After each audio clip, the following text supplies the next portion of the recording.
रसखान भले ही वृंदावन आए भय के कारण, क्योंकि लोगों ने डरा दिया था कि एक सांवरा सलोना बालक रहता है, एक टांग टेढ़ी है उसकी। टेढ़ी इसलिए कहते हैं ठाकुर जी को क्योंकि ठाकुर जी सीधे चलते नहीं हैं। चाल टेढ़ी सी चले वाम मोती लटकन। एक तो चाल भी टेढ़ी मेढ़ी चलते हैं और वहां में भी मोती लटकन। ठाकुर जी मुकुट में कभी कभी मोतियों का गुच्छा लटका रहता है ठाकुर जी के। एक तो टेढ़े चलते हैं और फिर वहां में भी वो मोती का जो गुच्छा है वो आगे पीछे हिलता है। चाल टेढ़ी सी चले वाम मोती लटकन, डोले ब्रज कुंजों में झूम के राधा रमन। चाल टेढ़ी से चले।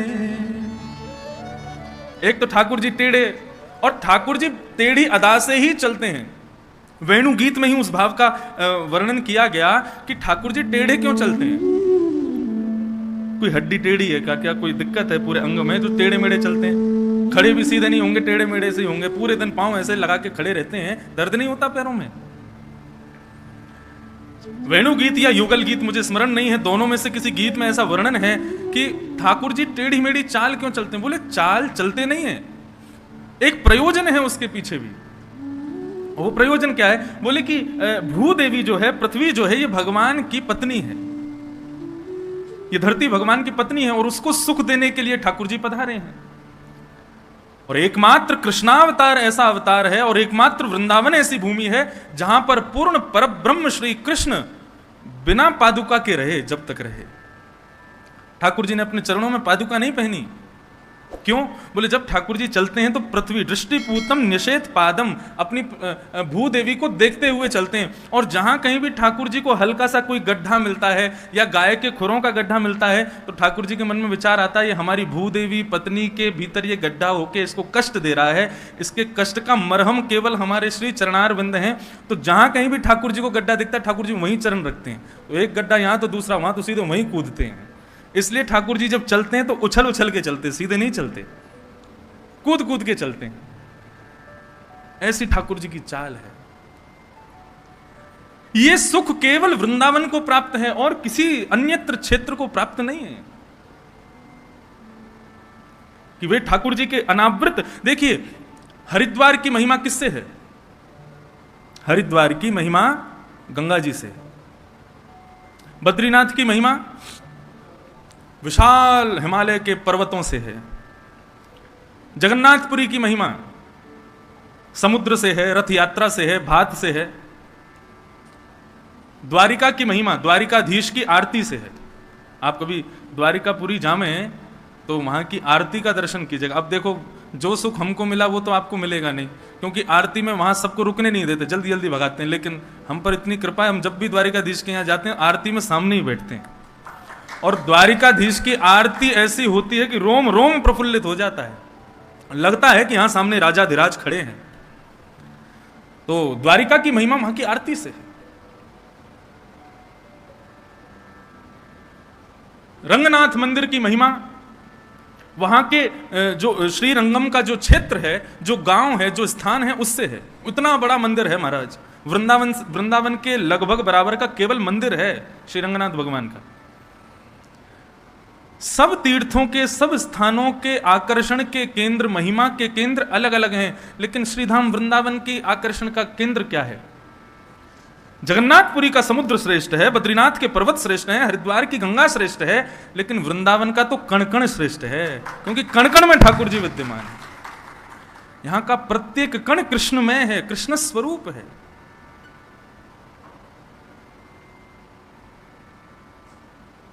ऐसा श्रीधाम वृंदावन।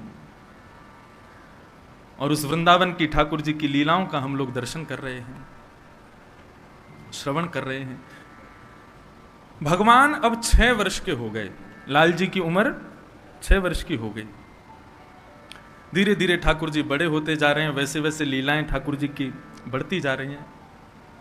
अब ठाकुर जी धीरे धीरे बछड़ा बछियाओं के संग संग गायों को भी चराने जाते हैं। और गाय चरा करके जब लौटते हैं तो ठाकुर जी का जो रूप माधुरी है उसका वर्णन श्री शुकाचार्य जी कर रहे हैं। ग्रीष्म ऋतु का समय है, ठाकुर जी गैया चरा करके लौट रहे हैं, प्रश्वेत के पसीने के बिंदु ठाकुर जी के अलकावलियों पर, ठाकुर जी के मुखमंडल पर आ रहे हैं। ठाकुर जी के मुख पर आने वाले प्रश्वेत के बिंदुओं को देख करके गाय मचल जाती है और मचल करके ठाकुर जी का श्रृंगार करने का भाव गाय के मन में उत्पन्न होता है। तो गाय क्या करती है, ठाकुर जी के आगे पीछे जोर जोर से कूदना शुरू करती है।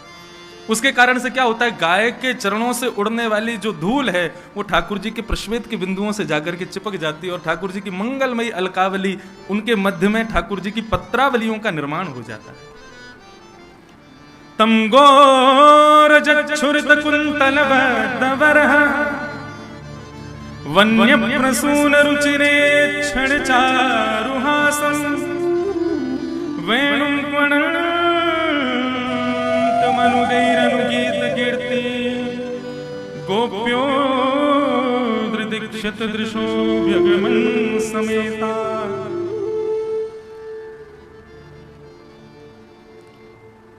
लाल जी को अपने श्रृंगार में सबसे ज्यादा प्रिय है पत्रावली का श्रृंगार, जो इस प्रकार चंदन घिस के बिंदी बिंदी बिंदी लगाते हैं, ठाकुर जी के यहाँ गुलाई बना देते हैं। इस प्रकार से जैसे एक केसर की बिंदी, फिर एक लाल बिंदी, फिर केसर बिंदी, लाल बिंदी, इस प्रकार ठाकुर जी की पत्रावली। ये पत्रावली कहां से शुरू हुई? लाल जी गैया चरा करके लौट रहे थे तो प्रश्वेत के बिंदुओं को देख करके गायों ने उछल करके अपने चरण की रज ठाकुर जी के मुखमंडल पर पहुंचा दी। जैसे ही ठाकुर जी गैया चरा करके नंद भवन पहुंचे तो यशोदा मैया सबसे पहले लाल जी की नजर उतारती है। और आज जैसे ही यशोदा मैया मुख्य द्वार पर आई, मुख्य द्वार पर आकर के अपने लाला के मुखमंडल को देखो है, तो देखते ही यशोदा मैया भी आज नजर उतारनी भूल गई। इतने सुंदर ठाकुर जी लग रहे हैं। यशोदा के मन में आ रही है कहीं आज मेरी नजर मेरे लाला को ना लग जाए। वादन से जब गर्मियों का श्रृंगार रहता है, क्योंकि चंदन ठंडा होता है इसलिए शीतकाल में नहीं लगाया जाता, गर्मियों की सेवा में ठाकुर जी को पत्रावली का श्रृंगार किया जाता है। क्योंकि यशोदा जी को लाल जी पत्रावली के श्रृंगार में बहुत अच्छे लगते हैं, बहुत प्रिय लगते हैं। और ये पत्रावली का श्रृंगार दिया किसने? गौ माता ने, गायों ने। ऐसे ठाकुर जी की मंगलमयी लीला चल रही है। एक धेनुकासुर नाम का एक असुर रहता है वृंदावन में। ये धेनुकासुर जो है ये गधे के रूप में था। भगवान को जब ये बात पता चली, ग्वाल बालों ने आकर के कही, बोले लाला एक धेनुकासुर नाम का एक दैत्य रहता है, वो अपने बगीचे में खेलने नहीं जाता, उसके बगीचे के आसपास यदि कोई पहुंच जाए तो वो मारने आ जाता है, तू वाको वध कर दे। लेकिन ठाकुर जी के मन में कोई और लीला चल रही है। लाल जी कह रहे हैं धेनुकासुर का वध मेरे हाथों होना जरूरी नहीं है, मेरे हाथों यमुना को अपवित्र करने वाला विषैला जो नाग है कालिया, उसका वध होना बहुत जरूरी है। और कालिया के वध के लिए दाऊ दादा का हमारे साथ में वन ना जाना बहुत जरूरी है। क्यों? बोले बलराम जी कौन है? शेषावतार, शेषनागी तो हैं। और बोले नाग के सामने दूसरे नाग को मारेंगे, उसको देखने में अच्छा थोड़ी लगेगा। वो कितने भी हमारे बड़े भैया हों लेकिन अपनी जात का पक्ष तो लेंगे, अपनी प्रजाति का पक्ष तो लेंगे। ऐसी कोई लीला की जाए कि दाऊ दादा हमारे साथ एक दिन वन जाने से चूकें और हम कालिया नाग को मारें। अच्छा ठाकुर जी ये लीला क्यों कर रहे हैं? बहुत ध्यान से सुनना। बदला लेना चाह रहे हैं बलराम जी से। बड़े भैया और छोटे भैया, दो भाई जिस घर में होते हैं उनको पता होगा, बड़ा भैया हमेशा कहा करे छोटे भैया को चिढ़ाते ही रहे। और ठाकुर जी को बहुत चिढ़ाते हैं दाऊ दादा, इतना चिढ़ाते हैं, इतना चिढ़ाते हैं, सूरदास जी ने तो एक पद लिख दिया। एक दिन ठाकुर जी रोते रोते मैया के पास पहुंच गए और मैया से जाके बोले, मैया तू मेरी बात सुन ले आज। मैया बोली कहा बात है लाला? रूठ के बैठ गए, बोले मैं खेलन नहीं जाऊंगा आज। बोले क्यों ना जाएगा? तब ठाकुर जी गा रहे हैं सूरदास जी की वाणी में, इतना सुंदर भाव है। इस सुंदर भाव के चित्रण को अपने मन में बनाइएगा। कैसे लग रहे हैं ठाकुर जी? मैया मोहे दाहू बहुत खिजावे, मैया मोहे दाहू बहुत खिजावे। भैया या दाऊ को तू समझा ले, 24 घंटा मेरे पीछे पड़ो रे, मुंह को बहुत बहुत चिढ़ावे। और खिजावे को मतलब एक हमारे ब्रज भाषा में खींच रहे हो मतलब चिड़चिड़ा रहे हो, मतलब अब खींचना कैसे बताएं, क्या कहेंगे खींचने को? चिढ़ना ही कहते हैं। देख कितना खींच रहा है, मतलब चिढ़ रहा है? रिसियारो। अभी रिसियानो ना समझेंगे सब रे, रिसियाना समझते हैं? कितनों रिसियारो। रिसियाने को मतलब क्रोध में भर करके मुट्ठी बांध करके और फिर उल्टा सीधा बोलना, वो उस समय उसको बोलते हैं रिसियाना। गुस्सा, चिढ़ करके गुस्सा जो आता है उसको कहते हैं खींचना। लाल जी कह रहे हैं मोए दाऊ बहुत खिजावे, मुंह को बहुत चिढ़ावे। मैया बोली क्यों रे लाला, कहा के दाऊ ने तोते? तब लाल जी कह रहे हैं मोसो कहत मोल को लीनो, मोसो कहत मोल को लीनो, तू जसमत कब जाए मैया मोहे दाऊ गोत खिजावे। क्या कहवे? दाऊ कहा कहवे तोते?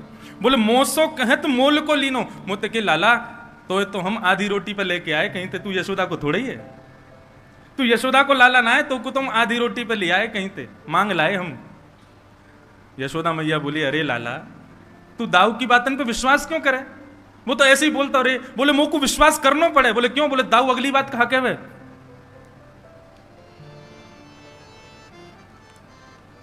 गोरे नंद जसोदा गोरी तू कत श्यामल गात। ठाकुर जी कह रहे हैं मोसो कहवे कि भैया देख तू कहीं और तिलाए, हम तो को आधी रोटी पे लेके आए हैं। ठाकुर जी बोले मुंह को विश्वास करना पड़ेगा की बात पे। बोले क्यों? मोते कहवे देख यशोदा मैया गोरी है, नंद बाबा गोरे, तू कारो कहां थे है बता? मैं भी गोरा हूं लेकिन तू कारो, या को मतलब यही है कि भैया तू भारत आया, तू हमारे यहाँ को ना है। ठाकुर जी रूठ के बैठे हैं, कहा करूं या रिस्क के मारे खेल हूं ना जात। यही रिस्क के मारे, यही चिड़ के मारे मैं दाऊ दादा के संग खेलवे हूं ना जाऊं। मैया बैठ करके प्रेम से लाल जी के सुंदर भाव को सुन रही है। मोहन मुख रिस्की ये बातें जसुमत सुन सुन रीझ है। शिशुरदास जी कह रहे हैं ठाकुर जी के मुखमंडल पर क्रोध को देख करके यशोदा जी बड़ी रीझ रही हैं, बड़ी खुश हो रही हैं। नन्नो सो कन्हैया और ऐसे गुस्सा है कि बैठो। तभी यशोदा मैया ने अपनी गोद में लाल जी को बैठाया और बैठा के कह रही हैं सुन कान्हा बलभद्र चवाई जनमत की को धूत। लाला देख तेरो बलदाऊ भैया है ना, ये तो जन्मते ही धूर्त है, जन्मते ही पागल है, ये तो ऐसी बातन न करे। सूर श्याम मोए गोधन की सो हो माता तू पूत।